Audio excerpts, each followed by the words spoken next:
Hey, I'm Ethan, your RealLife English fluency coach, and the words that we natives use change from the US, UK, Australia, and South Africa. Each country adds its own unique flavor to the language. In today's lesson, we'll explore some of the most common vocabulary differences between American, British, and Australian English in a fun lesson I recorded a while back with two amazing fluency coaches, Andrea from the UK and Ollie from Australia. We decided to bring it back because these kinds of differences just don't get talked about enough. And understanding them will not only help you enjoy movies and series from different countries, but also to feel more confident when connecting with native speakers. Plus, it's just a lot of fun to learn about these kind of differences. Now get ready to laugh, mates. Let's jump right in. Right now, we're going to start with vocabulary differences. So we will look at some different pictures, and basically each of us will say what we'd call that in our part of the world. So are you guys ready? Bring it on. Ready. All right, so this first one, how would you call that, Andrea? This is, of course, a pepper. I almost agree with you. I would call that a bell pepper because we have many different types of peppers in my part of the United States at least. And in Australia, it's a little bit different because for me, pepper is something really hot and spicy, and this is not spicy. This is called a capsicum. This is like the most bizarre word I have ever possibly imagined for this vegetable. It's a really difficult word for something quite simple. What would you call this, Ollie? Yeah, so this is an elevator. You would call it an elevator as well. That's what we'd call it in the States. Andrea? No, I'm sorry. This is called a lift. I suppose that makes sense. It kind of like lifts you up, but that sounds like a little bit, I feel like that might be what I would call it for a kid or something like that. Well, I don't know. I think elevators may be a bit advanced for what it is. A lift is just such a lovely, easy word. Yeah, that's true. It's probably important to note as well that we would say you're going to take the lift or get in the lift. And this shouldn't be confused with giving someone a lift or taking a lift from someone, which would describe a situation where you take someone maybe in your car to a place that they need to go to. I think in the States and in Australia as well, you probably use the same term, right, to give someone a lift? Absolutely, yep. Yeah, so in Australia, we call this a petrol station, but sometimes we can even shorten it and say a petty station. So someone might say to you, oh, I need to get some petrol, let's go to the petty station. I love that. It's very similar. We don't shorten this word like you do, Ollie, in Australia, but in the UK we also call this a petrol station because it's where you go to put petrol in your car. What the heck is petrol? We put gasoline in a car. And we would of course call this a gas station because it's where you get gasoline. See, when we think of gas, we think of air when you think of the elements. So if you're saying you're going to a gas station, it makes you think maybe you're going to pump your tires up because they need air or something, or you need gas, you know, like when you have an operation or something, you need gas and air. Yeah, we think like you actually, Andrea, exactly the same. Gas is air, not what you put in your car. It's not gas, it's gasoline. Okay. What would you call this, Andrea? These are, of course, sweets.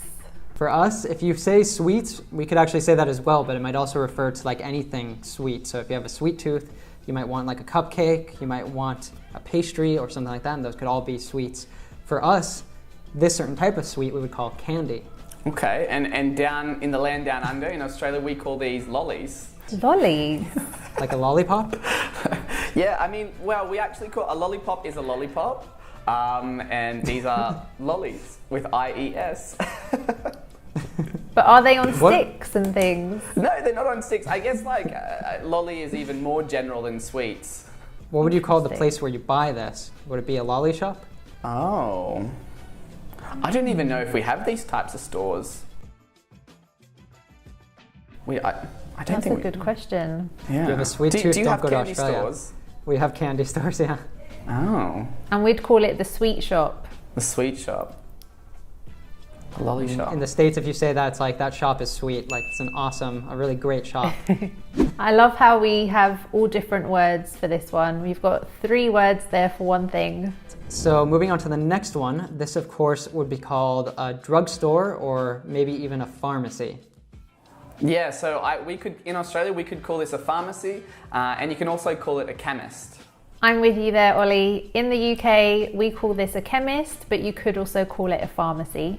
Chemist, it sounds like way too archaic. It sounds really old or something, like you're actually going there and the guy's going to get like his potions and kind of like mix it up for you. Yeah, that's what happens.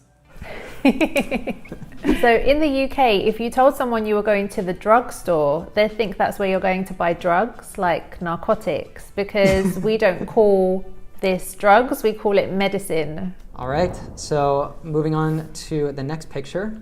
We talked about candy or sweets or lollies. What do you guys call this? So I would call this fizzy drink. Fizzy drink?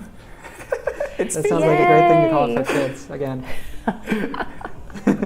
You call it the same, Andrea? Yeah, so this one actually has lots of different names, so it's quite an interesting one. We'd probably call it a soft drink, but you'll also hear people call it a fizzy drink or fizzy pop or even just pop. I think if you go to the north of England especially, people would call it pop. In Australia, you can ask the waiter what fizzy they have, and they'll say, oh, we have Coca-Cola. Actually, we call it Coke, Fanta, Pepsi, Sprite. In parts of the US, I've heard that for like all soft drinks, they'll say Coke. So it like doesn't matter what type that they want, you say like as a general, they call them Coke. And where I'm from the US, we'd probably say soda, but it's the same as like in the UK that depending where you go, you could hear people say pop or soda or both of them together, soda pop. And soft drinks also would be like in general to refer to them, but I would never actually say that to say like I want a soft drink or something like that. So what would you say is the most universal that you could use everywhere? I think soft drink, right? I suppose. People would know what you want, but it sounds unnatural in the States for sure. So you better say soda or pop. Interesting. So be careful, because if you go to the UK and you order a soda, you're going to get basically like a fizzy water. A soda water. Yeah, us too. That makes sense. We would call that the trunk of the car. So this is not what we call it in the UK. This is the boot of the car. The boot, but that sounds like it should be underneath it. Your boots you wear on your feet, that sounds like it would be like another name for the tires or something. Well, it's because it's in the back, I suppose. It's in the back of the car, so it's the boot. It's like the end of it, maybe. I don't know. Where do you wear your boots, Andrea? Help me, Ollie. What do you call it?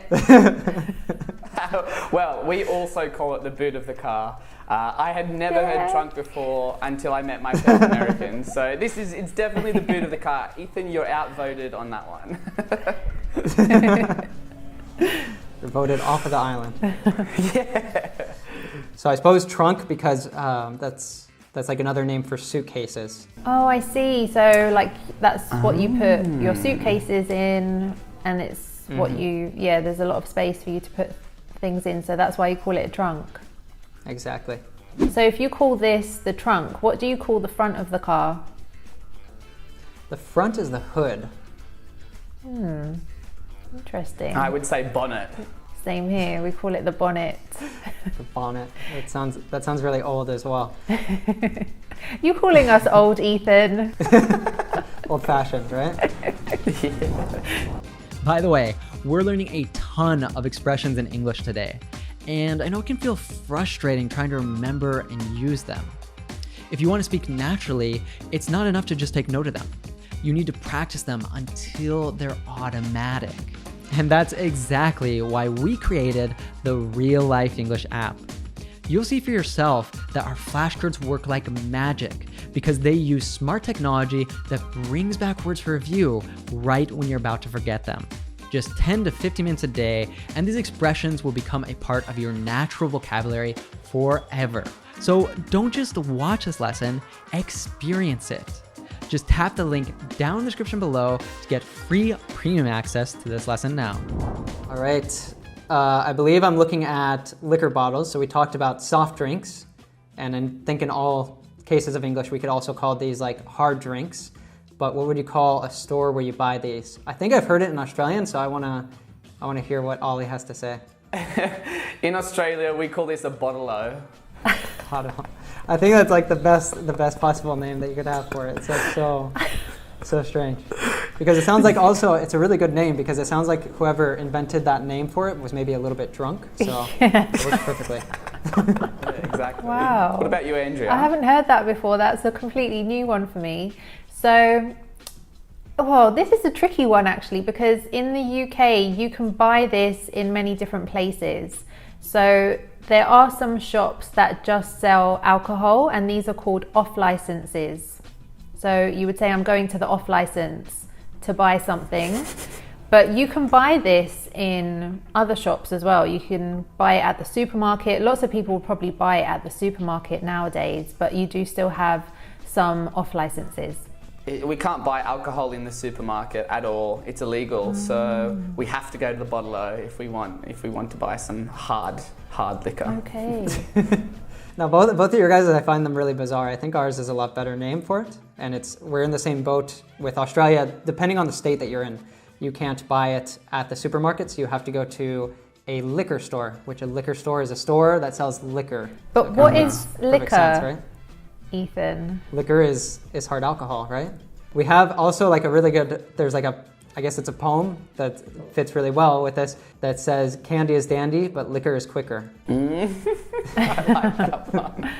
I think bottle-o is like the shorter version of bottle shop, because you go there and buy bottles or cans if you want cans.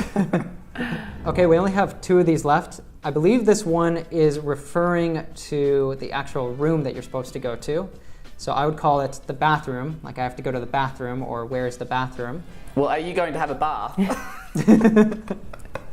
Yeah, this picture even only has like a toilet in it, but we'd still call it the bathroom. Yeah, well, I'm going to the toilet. Me too. We would say, I'm going to the toilet, or you could even say, I'm going to pop to the loo. Yeah, I'm going to the loo. Yeah, that's a nice little Would you short say that version. in Australia? Yeah, I'm going to the loo. Oh, that to me always just sounded like super British. I wouldn't imagine that you'd say it also in Australia. And if we're talking about the actual object, we can call this a dunny. The dunny. Dunny. We definitely wouldn't say that. We'd say maybe like the can. Like you could say, I'm going to the can, but it's a little bit crass. It's like not so polite. Yeah, and in the UK, our version would be the bog. The bog. So if you go to the States and you say toilet, it's like quite literal. So I think it's considered maybe not so polite. And I think we say like bathroom or washroom or powder room. We have like all these euphemisms because I guess people don't really want to imagine what you're doing in there or something like that. So we say the bathroom. And you could be doing so many things, taking a shower, having a bath, washing your hands. Doing a little personal dance party, you never know. Okay, and then finally, we talked about some different sweet things. These, of course, would be cookies. Biscuits. Biscuits. It's a cookie if it is a type of biscuit, you know, with chocolate chips and things like that. But this is an assortment, and so we call these biscuits. Biscuits for us would not be sweet. It'd be like it's kind of like a pastry that you might have at breakfast. It's like kind of like a buttery bread roll sort of thing. Maybe we can show like a picture of what that looks like. But yeah, if you go to the States and you ask for biscuits, you're going to be sorely disappointed if you were wanting something sweet. Wow. Interesting. We love a good biscuit with a cup of tea. You've done great today, and we regularly create podcasts and lessons to help you go from feeling like a lost, insecure English learner to become a confident, natural English speaker. So if that sounds like your objective for your English, then join our community of over 1 million learners from around the world, and don't miss a single new lesson by hitting that subscribe button and bell down below. Until next time, remember that no matter what divides us, like different words that we use in different countries, that which unites us is far greater. Ah, yeah. You've been studying English already for at least a few years, right? You can understand most of what I'm saying, probably even read and write quite well. But do you ever feel like you've been stuck at the same level? Like you're not improving anymore? Well, I'm Ethan, your Real Life English Fluency coach, and I totally get how that feels. I've been there myself.